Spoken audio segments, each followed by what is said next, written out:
Well, good afternoon.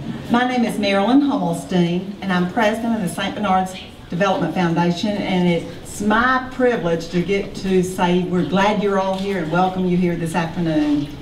Your presence here to see the Flo and Phil Jones Hospice House honors the Jones family, and especially Flo and Phil's dream that someday a facility like this would be here in Jonesboro.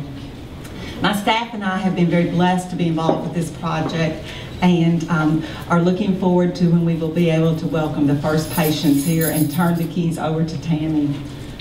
Please stop for a few minutes at our donor wall at the entrance and note all the plaques around the building. These areas represent the individuals, the businesses, the organizations that have all come together to help fund this facility.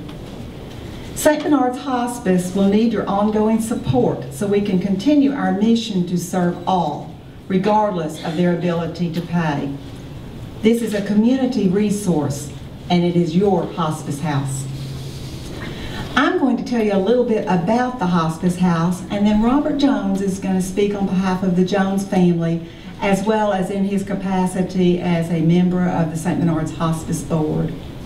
This building has approximately 19,000 square feet. We have 20 rooms for patients and their families, a chapel. The family room is complete with a kitchenette, dining area, children's area, and then there are offices and conference room for the staff to work in.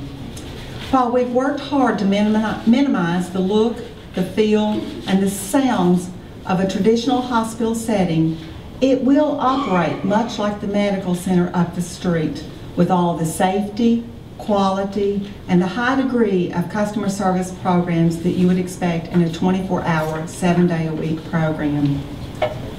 St. Bernard's Hospice will operate this facility as part of the continuum of hospice care they have offered in a home-like setting since 1989.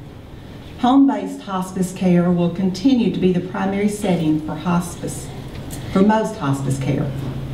The hospice house will offer an important alternative when caring for a loved one at home is not possible, either for a 5-day respite or for those patients who need a place to live, and this will become their home. Our staff will lift much of the burden of the physical and emotional care from the caregiver so they can focus their time and attention on their loved one. I want to recognize the architect for the project, Stuck Associates.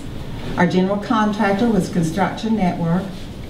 Bennett's Nursery for the soon-to-be completed landscaping, gardens, and the water features. Marty is like a lot of our farmer friends and has been impacted by the wet weather. Carrie Phelps with Interior Design Plus has done an outstanding job as the decorator to make this be a warm and inviting environment.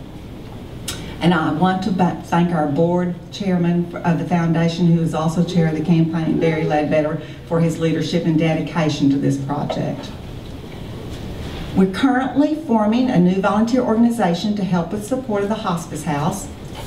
These volunteers will be stationed at this front desk where you come in through this door, and will be there to serve the families and friends of the patients that are here, and will also provide staff support. And I would certainly be remiss if I did not extend the opportunity to all of you to participate and become volunteers, and I would love to visit with each of you. So if you're interested in learning more about this special ministry, just let me know. And I want to thank you all for being here, and then welcome Robert to the podium.